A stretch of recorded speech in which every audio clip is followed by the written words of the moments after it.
अध्याय 9 श्लोक 21 बघताय. ते तं भुक्त्वा स्वर्गलोकं विशालं क्षीणे पुण्ये मर्त्यलोकं विशन्ति एवं त्रयी धर्ममनुप्रपन्ना गतागतं कामकामा लभन्ते. ते पुण्यवान लोक, ते म्हटलंय ना, ते पुण्यवान लोक विशालम स्वर्गलोकम भुक्त्वा, विशाल अशा स्वर्गलोकाच्या भोगांना भोगून, क्षीणे पुण्ये म्हणजे पुण्य क्षीण झाल्यानंतर मर्त्यलोकम विशन्ति, मर्त्यलोकात परत येतात. अशा प्रकारे एवं म्हणजे अशा प्रकारे त्रयी धर्मम अनुप्रपन्ना, तिन्ही वेदात सांगितलेल्या सकाम धर्माचा आश्रय घेऊन भोगांची कामना करणारी, कामकामा भोगांची कामना करणारी ही माणसे गतागतम जन्ममृत्यूच्या मार्गावर वारंवार ये जा करीत असतात. 20व्या श्लोकातही आपण तेच बघितलं आणि 21व्या श्लोकात आता हेच सांगायचे की काम्यकर्मांची जी फलं आहेत ही चिरकाळ टिकणारी नसतात. त्यामुळे पुण्यक्षय होताच स्वर्गलोक सोडून पुन्हा मृत्यूलोकात त्यांना यावं लागतं. या 2 श्लोकामध्ये कर्मठ लोकांना प्राप्त होणाऱ्या या फलाचं क्षुद्रत्व स्पष्ट केलं आहे. त्यातच पापपुण्याचा संचय आणि व्यय कशाने आणि कसा होतो हेही पर्यायाने दर्शवलेलं आहे. यातून हेही सांगितलं आहे की स्वर्गलोक नुसती भोगभूमी असल्यामुळे तेथे गेल्यानंतर पुण्य संचयात नवीन भर पडत नाही, पण स्वर्गीय भोग भोगल्याने पुण्य मात्र समाप्त होताच पुन्हा मृत्यूलोकात परत यावं लागतं. अशा प्रकारे शुभकर्म करून स्वर्गात जाणं आणि पुन्हा मृत्यूलोकात येणं असं चक्र वारंवार चालू असतं. म्हणून क्षीणे पुण्य मर्त्यलोकम विशन्ति असं म्हटलं आहे. स्वर्गलोक विशाल आहे असं म्हटलं जातं, म्हणजे तेथील आयुष्यसुद्धा खूप अधिक असतं. तेथील भोग सामुग्रीतही खूप असते, सामुग्रीसुद्धा भरपूर असते. म्हणून स्वर्गलोक किंवा इंद्रलोक याला विशाल म्हटलेलं आहे. स्वर्गप्राप्ती इच्छिणारे भगवंताचाही आश्रय घेत नाही किंवा भगवत प्राप्तीच्या साधनाचाही आश्रय घेत नाही. ते केवळ या तिन्ही वेदांमध्ये सांगितलेले जे सकाम कर्म आहेत त्या सकाम धर्माचाच आश्रय घेतात. म्हणून एवं त्रयी धर्मम अनुप्रपन्नाः असं म्हटलं आहे. बाकी जास्ती सांगण्यासारखं या श्लोकात नाही आहे. पुढचा श्लोक बघू आता. की आता पुढच्या श्लोकात सांगतात की माझा आश्रय घेणाऱ्यांचा योगक्षेम मी कसा वाहतो, त्यांना इतर चिंता करावी लागत नाही. हे सगळं 22व्या श्लोकात सांगतात आहे. तोही श्लोक आपण आता इथेच बघू. अनन्याश्चिंतयन्तो माय ये जना पर्युपासते तेषां नित्याभियुक्तानां योगक्षेमं वहाम्यहम्. ये अनन्य चिंतनतः म्हणजे जे अनन्य भक्त असतात, माझंच चिंतन करीत चांगल्या प्रकारे माझीच उपासना करतात. पर्युपासते माझ्यामध्ये निरंतर लागलेल्या नित्याभियुक्तानाम म्हटलं आहे, म्हणजे माझ्यात निरंतर लागलेल्या या भक्तांचा योगक्षेमम वहामी अहम, वहाम्यहम मध्ये संधी आहे, वहामी अहम, या भक्तांचा योगक्षेम मीच वहन करतो, मीच बघतो, मीच वाहतो. या अर्थाने काही शब्दांचे अर्थ थोडे स्पष्ट करून बघू. कोणते तर अनन्य, चिंतन आणि नित्य अभियुक्त याचे अर्थ आधी बघू आपण. की अनन्य म्हणजे दुसरा भाव नाही आहे, अन्य दुसरा भाव ज्याच्या ठिकाणी नाही असा समजणं म्हणजे अनन्य होणं. सर्वव्यापी सर्वांतर्यामी परमेश्वरा वाचून जगात अन्य काही असूच शकत नाही या एकनिष्ठ भावनेने जगदात्म्याची उपासना करणं म्हणजे अनन्य पर्युपासना, अनन्य उपासना होय. अशा या सर्वव्यापी परमेश्वराची उपासना प्रतीकरूपाने होऊ शकत नाही. म्हणजे पूजा, अर्चा, भजन, नामस्मरण इत्यादी उपासनेचे बाह्य प्रकार परमेश्वराची साकार विभूती कल्पून या विचलित चित्ताला काही स्थिर करण्यासाठी दुःख अल्पकाळ विसरून जाण्यासाठी अशा भजन, पूजन, पूजा अर्चा यासारख्या बाह्य उपासना यांचा उपयोग जरी होत असला तरी ज्ञानानंद मात्र यातनं मिळत नाही. सर्व व्यापक परमेश्वराची जाणीव होणं आवश्यक आहे. सर्व काही तोच आहे, तोच नटलेला आहे, अशा त्या सत्यस्वरूप शक्तीचं चिंतन घडलं पाहिजे. दुसरं म्हटलं चिंतनात, अनन्य झालं आहे, मग चिंतन म्हटलं आहे. म्हणजे या चिंतनामध्ये स्वतःच्या दुःखाची, क्लेशांची जाणीव उपासकाला राहत नाही. माझं जीवन जसं चालायचं असेल तसे चालेल, मग मी का चिंता करावी? जे समोर आलं आहे ते भगवत कृपेने स्वीकारणं, ही भावना असणं म्हणजेच अनन्यता. आणि सर्वस्वी तोच जगच्चालक हे चिंतन असणाऱ्या उपासकाची काळजी मी घेतो, असं भगवंताला म्हणायचं आहे. याचाच अर्थ हा आहे की साधक फक्त त्याच चिंतनात, त्याच भावात राहत असेल तर मग अत्यंत निष्क्रिय, उदासीन, निरुत्साही राहत असेल अशी शंकासुद्धा येऊ शकेल. कारण साधक जर अनन्य असेल, त्याच भगवंताच्याच चिंतनात राहत असेल तर मग तो तर निष्क्रिय होईल, उदासीन आहे, निरुत्साही आहे अशी शंका येऊ शकते. परंतु आप्तेष्ट, मित्र, समाज, राष्ट्र, विश्व यांच्या कल्याणार्थ हा सतत आपल्या कर्तव्यबुद्धीने कर्म करीत असतो. तशी शक्ती, बुद्धी, तसा आचार याच्याकडून सहज होत असतो. जणू ईश्वरच त्याला त्याच्या सहाय्य करतात. म्हणजेच योगक्षेमम वहाम्यहम हा तिथे अर्थ येईल अपेक्षित आहे. याच अंतःकरणामध्ये जर कर्माभिलाषा असेल, त्याबद्दल काही अभिलाषा असेल, आसक्ती असेल तर काही उपयोग नाही. पण कर्माची अभिलाषा नसेल, स्पर्धा, असूया, स्वार्थ किंवा कापट्य, लोभ, क्रोध या दुर्गुणांचा लोभ झालेला असायला हवा. भूतमात्रामध्ये प्रेम असायला हवं. असा हा अनन्य आणि मग भगवत चिंतन सतत करणारा, याची काळजी भगवंत घेणार नाही तर कोण घेणार? याचे आध्यात्मिक जीवनही सुरळीत चालावे, त्याच्या उपासनेमध्ये, भक्तीमध्ये कोणताही अडथळा उत्पन्न होऊ नये म्हणून ईश्वर या भक्तांचा योगक्षेम चालवतो.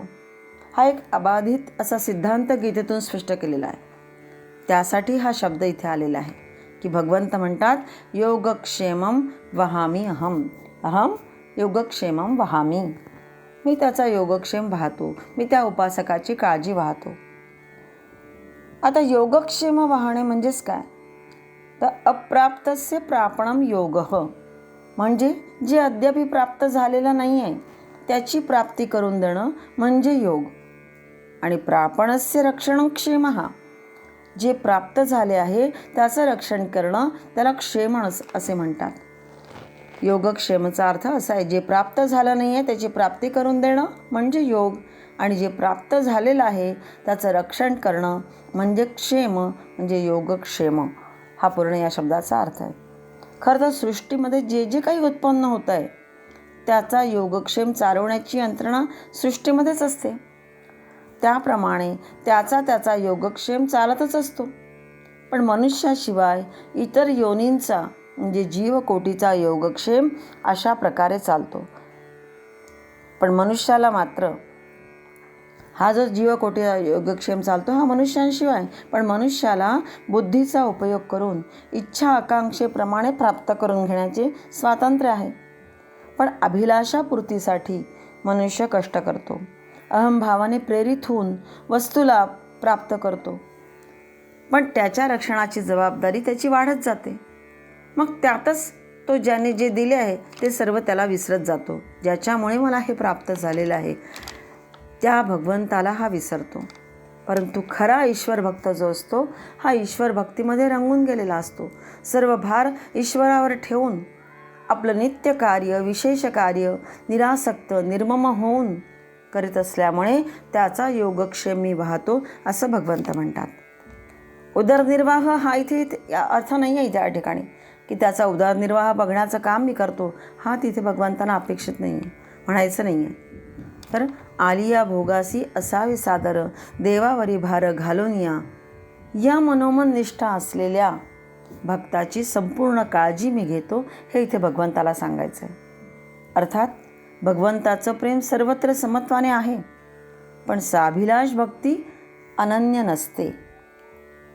पण परमेश्वर या सकाम भक्ताला त्याच्या बरावाईट कर्माचं फळ देतातच, म्हणजे त्याच्यावरही त्यांची कृपा असतेच सकाम भक्तावर.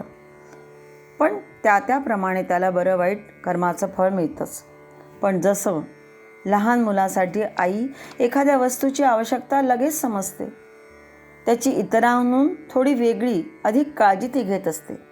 मोठ्या प्रसन्नतेने उत्साहाने स्वतः त्याची गरज पूर्ण करते आणि मग हळूहळू पुढे त्याच्याकडून उत्तम आचार विचार कर्म घडवून आणण्यासाठी त्याला पूर्ण मदत करते. तसंच ठेविले अनंते तैसेची राहावे, चित्ती असू द्यावे समाधान, ही वृत्ती असलेल्या भक्ताचा सर्व योगक्षेम मी बघतो, असं या ठिकाणी सांगायचं आहे या श्लोकातून.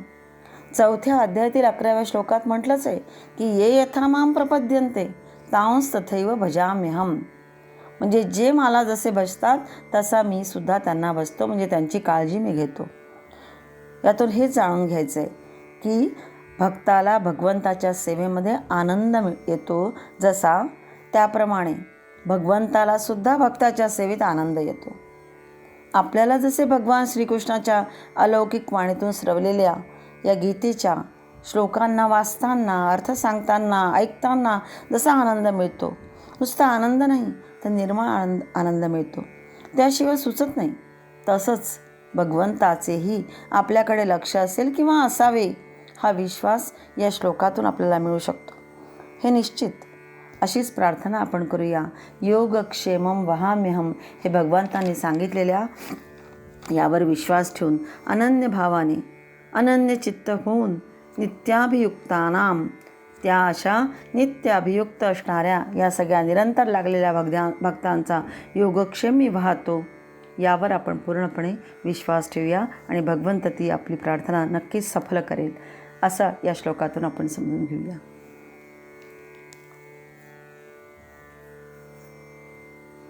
अध्याय 9 श्लोक 23 बघताय.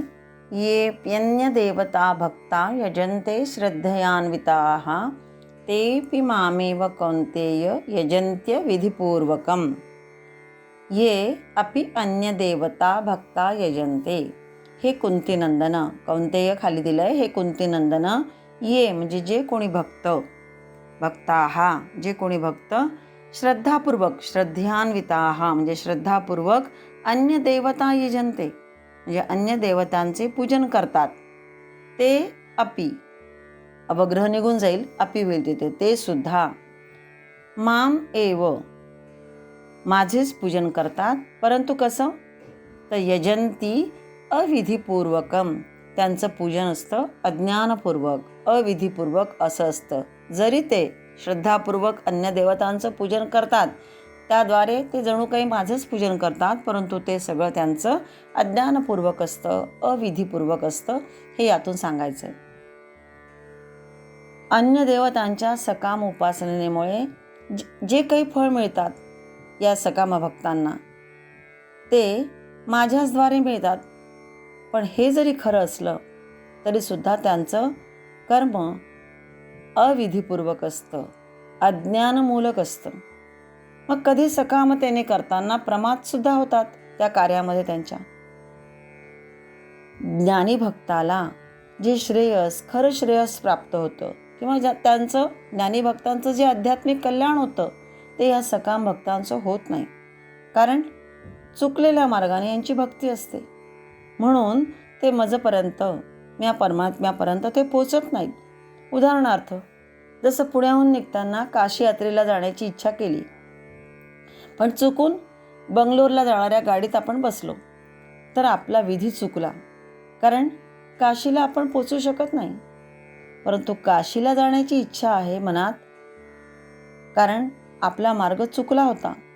जाण्याची इच्छा असून सुद्धा मार्ग चुकला होता हे लक्षात आल्यानंतर हा पुन्हा परतून विधियुक्त मार्गाला लागेल तर उपयोग, तर त्याचं कल्याण होईल. अन्यथा त्याला जे मिळायचंय, श्रेयस व्हायचंय, जे आध्यात्मिक कल्याण प्राप्त व्हायचे ते होणार नाही.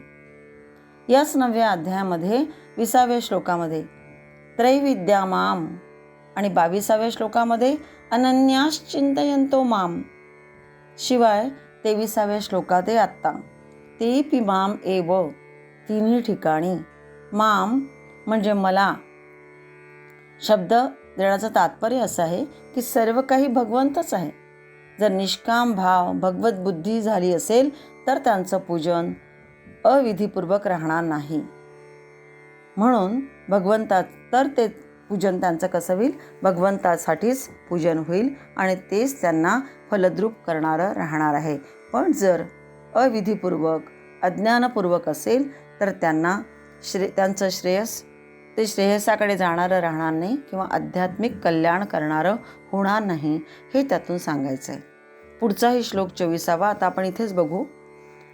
अहम हि सर्व यज्ञानां भोक्ता च प्रभुरेव च न तु मामभिजानन्ति तत्त्वेनातश्च्यवन्ति ते.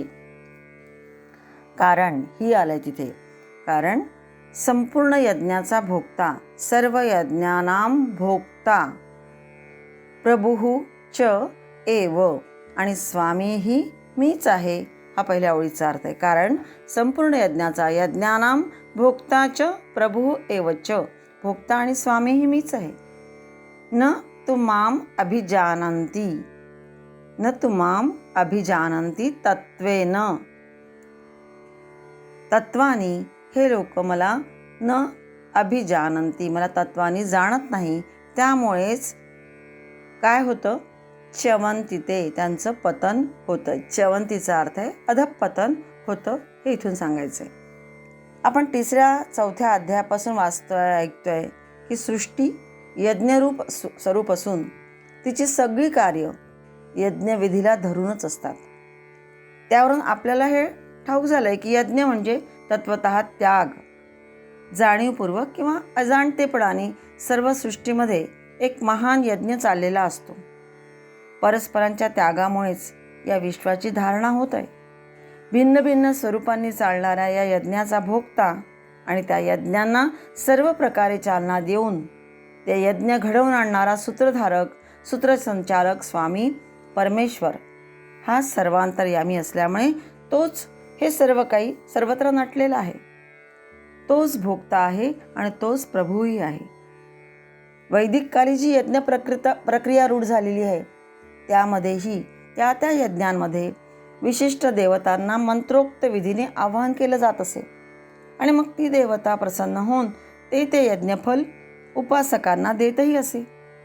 पण प्रत्यक्षात सर्व देवता या एकाच परमेश्वराच्या भिन्न भिन्न अभिव्यक्ती असल्यामुळे तोच जो विश्वचालक परमात्मा आहे, खऱ्या अर्थाने तोच या सगळ्या यज्ञांचा भोक्ता आहे, हे इथे स्पष्ट केलेलं आहे.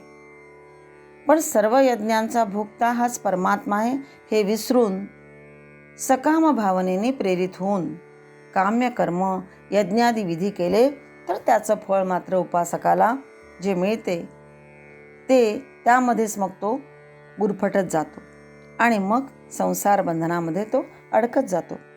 उपासनेनुसार फलप्राप्ती झाल्यामुळे तात्पुरती इच्छातृप्ती होते, हे जरी खरं असलं तरी सुद्धा वैषयिक सुखातून अनेक संकटांची, क्लेशांची, कष्टांची एक परंपरा सुरू राहतच असते. परंतु त्या जगतचालक परमेश्वरावर सर्व भार टाकून स्वतःच्या योगक्षेमाची फिकीर न करता वासनारहित होऊन त्याला संपूर्ण समर्पण करतात, तेव्हा उपासकाचा कधीही अधःपात होत नाही, त्याचं पतन कधीही होत नाही, हा सिद्धांत इथे सांगितलेला आहे. अन्यथा त्याचं पतन व्हायला वेळ लागत नाही. अर्थात अन्य देवता रूपांची उपासना गर्ह्य आहे असंही नाही, म्हणजे तुच्छ आहे असंही नाही. पण काम्य उपासनेमध्ये हेतुपूर्ती जरी होत असली तरी मोक्षफल, सुखदुःख रूपी कायमची मुक्तता म्हणजे सर्व लोक महेश्वराचा साक्षात्कार झाल्याविना लाभत नाही. म्हणून त्वदीयं वस्तू गोविंद तुभ्यमेव समर्पये हा भाव ठेवावा. संपूर्ण कर्तव्य कर्म करताना शास्त्रीय, शारीरिक, व्यावहारिक इत्यादी कोणतेही कर्तव्य कर्म सर्व यज्ञानाम या शब्दांच्या अंतर्गत येतात आणि तेच एक परमतत्व सर्वत्र आहे हे जाणून घेतले तर शांती प्राप्त होते. पण ते जर जाणत नाही जे जाणत नाही जे लोक त्यांचं मात्र अधःपतन होते. च्यवंती शब्द आलाय, त्याचा अर्थ हाच की अधःपतन होणे. त्या लोकांचं मात्र अधःपतन होते, कारण की ते एक जे परमतत्व आहे तोच सगळ्याचा भोक्ता आहे, तोच सगळ्याचा स्वामी आहे, याचा विचार ते करीत नाहीत. परमात्म्याकडे सम्मुख होण्यामध्ये 2 बाधा मुख्य आहेत. आपल्याला भोगांचा भोक्ता मानणे आणि आपल्याला संग्रहाचा मालक समजणे.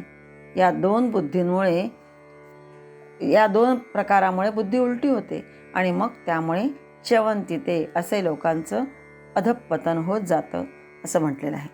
पुढचा श्लोक पुढे बघूया.